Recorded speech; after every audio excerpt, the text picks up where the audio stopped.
ओम श्री परमात्मने नमः। हाथ से गांडीव गिरा जा रहा है और अब तो मुझसे खड़ा भी नहीं रहा जा सकता। समस्त प्राकृतिक लक्षण विपरीत दिखाई दे रहे हैं, मानो स्पष्ट कह रहे हैं कि स्वजनों का वध करना कल्याणप्रद नहीं है। अतः हे यदुनाथ, मैं ऐसी विजय और राज्य लक्ष्मी नहीं चाहता। भले ही वन जाकर अनेक दुख ही प्राप्त करूं, यदि ऐसा राज्य सुख प्राप्ति भी हो जाए तो किसी भी प्रकार का लाभ प्रतीत नहीं होता। जिनके लिए हम राज्य भोग का सुख चाह रहे हैं, वे ही सब यहाँ मरने के लिए उपस्थित हैं। गुरुजन, पितामह, पुत्र, ताऊ, साला, मामा, पौत्र, स्वसुर और अन्य समस्त संबंधी उपस्थित हैं। हे माधव, यहाँ मुझे ऐसा ही दिखाई पड़ रहा है।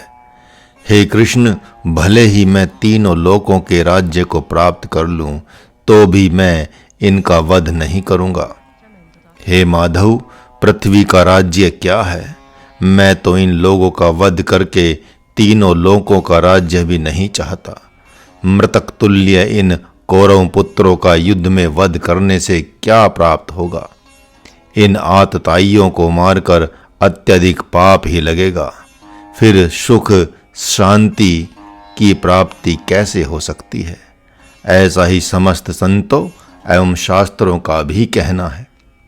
यद्यपि अत्यंत लोभ, मोह और चित्त भ्रमित होने के कारण ध्यान न देते हुए स्वजनों के वध से होने वाले महान पाप को ये कौरव कुछ भी नहीं समझ रहे हैं, किंतु हमें तो अपने कुल के नाश करने में दोष स्पष्ट ही दिखाई पड़ रहा है। फिर हे प्रभु, आप ही बताएं कि उनके ही जैसे हम भी क्रोध क्यों धारण करें।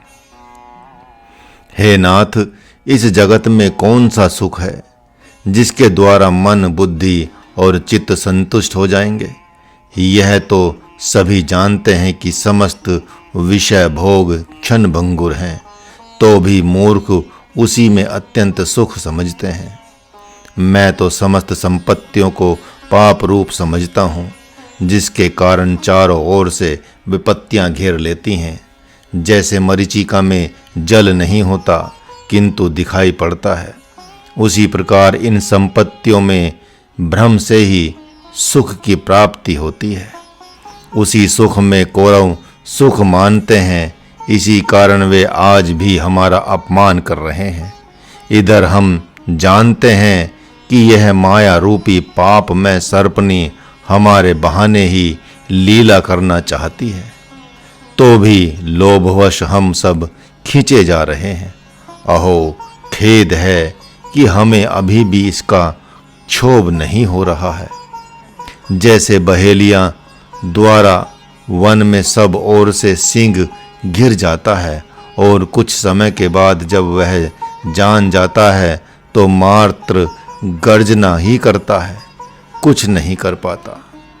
उसी प्रकार मैं जान गया हूँ कि यह युद्ध रूप में माया का घेरा है, जिसने हमें बांधने के लिए डेरा डाल रखा है, परंतु हम सिंहों के समान असमर्थ नहीं हैं।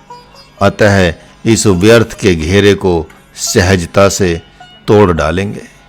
मुझे इस राज्य से क्या लेना देना है?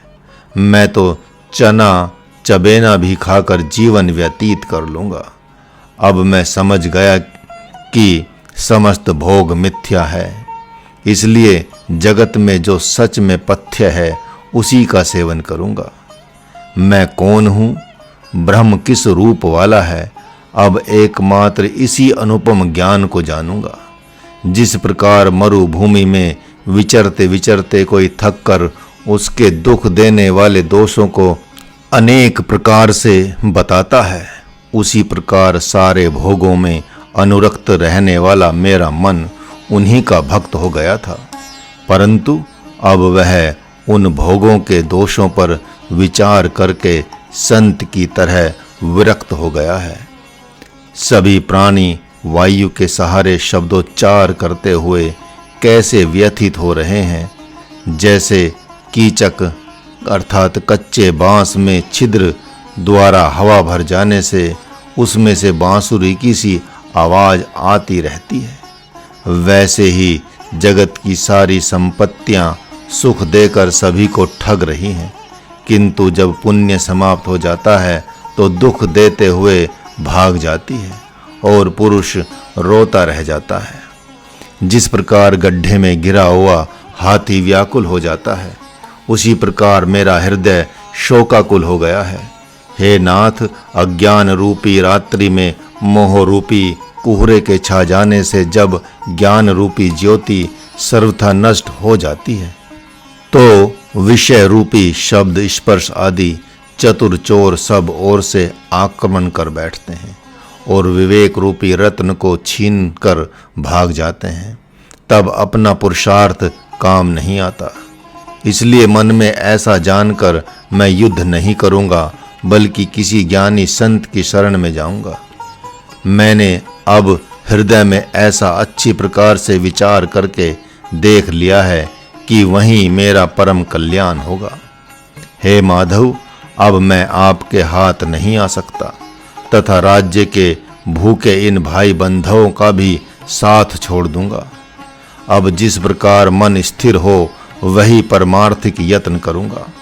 इसके लिए ज्ञान विज्ञान धारण कर जगत में किसी से भी संबंध नहीं रखूंगा। धन संपत्ति ही अति उत्कृष्ट वस्तु है, क्योंकि यही सुख एवं स्वर्ग प्राप्ति का साधन है। ऐसी धारणा तो है दयालु मूढ़ पुरुषों की कल्पना मात्र है। वे ऐसा बकवास करके अपने विवेक का नाश कर लेते हैं। यह लक्ष्मी कभी स्थिर नहीं रहती, बल्कि अनेक विपत्तियां देकर आज यहाँ कल वहाँ जाती रहती हैं।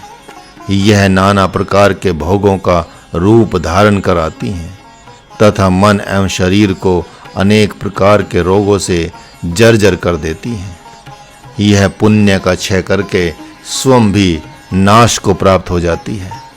ऐसा समझकर इस संपत्ति को कभी भी पकड़ने का प्रयत्न नहीं करना चाहिए, बल्कि इससे डरना चाहिए। यद्यपि धर्मात्मा पुरुष नाना प्रकार के यत्न करके उसका उपार्जन करते हैं तथा उसी के चलते नाना प्रकार की सिद्धियां रिद्धियां बलात् आ जाती हैं, लेकिन जब इसके उपभोग का करने का समय आता है तो यह महामूर्ख का संपत्ति आकाश में चली जाती है, अर्थात नाश को प्राप्त हो जाती है। जैसे राजा किसी को भी कब अपना बना ले और कब उसका परित्याग कर दे, इसका पता नहीं चलता। राजा के ही स्वभाव की भांति यह भी कुछ विचार नहीं करती, चाहे किसी प्रकार भी वरण कर लेती है और पुनः कब उसका त्याग कर देती है, यह पता नहीं चलता। इस प्रकार कब क्या कर देगी कुछ भी समझ में नहीं आता। वन पर्वतों को बराबर कर हमने हस्तिनापुर से भी सुंदर इंद्रप्रस्थ को अपनी राजधानी बनाया था, किंतु थोड़े समय में ही वह अत्यंत प्रसन्नता पूर्वक कौरवों के पास चली गई। अतः हे यदुनाथ, मैं आपके पैर पड़ता हूँ, अब मुझे ऐसी संपदा नहीं चाहिए। यह संपत्ति घोर पिशाचनी के समान है, जो भीतर बाहर सब ओर से पकड़ लेती है। जब कभी कोई सद्गुरु आकर इसे भगाता है, तब वह कहती है कि अरे बाप रे बाप, अब मुझे यह प्रिय नहीं लगती। जब तक घर में धन वैभव रहता है, तब तक भाई बांधव हित मित्र वहां रमते रहते हैं, किंतु जब घर में अत्यंत दरिद्रता आ जाती है तो सभी उसी प्रकार किसी अन्न के आश्रित हो दुबक जाते हैं, जैसे चूहे बिल्ली के भय से बिल में छिप जाते हैं। अरे यह संपत्ति जिसके पास आती है उसके हृदय को वज्र बना देती है। धनवान को दयाशीलता तो आ नहीं सकती, जिस प्रकार थोड़ी सी धूल भी मणि को मैला कर देती है, उसी प्रकार थोड़ा सा धन भी पुरुष को अहंकारी बना देता है। इसी राज्य एवं संपत्ति से सुग्रीव जैसे की बुद्धि भी भ्रष्ट हो गई थी, जिसके साथ हनुमान जी जैसे परम बुद्धिमान मंत्री थे। यदि कोई विष की बेल को अपना साथी बनाता है तो वह अकेले ही कभी न कभी किसी न किसी की मृत्यु का कारण बनती है। उसी प्रकार कोई संपत्ति को रखता है और प्रभुता प्राप्त होने पर अति प्रसन्न होता है, तो फिर वही संपत्ति एक दिन उसे फंसाकर उसके विनाश का कारण बनती है। हे प्रभु, यह धन किसके समान है? इसके लिए कौन सी उपमा दूं? इसलिए अब मैं उदासीन ही रहना चाहता हूँ। यह धन तो वन की विशाल गुफा के समान है, जिसमें काम रूपी भयंकर सर्प वास करता है। यह धन दुख रूपी सर्पों के वास के लिए गहन गुफा है और दर्प में भरे हुए असुरों के लिए प्रचंड गदा के समान है। हरि ओम।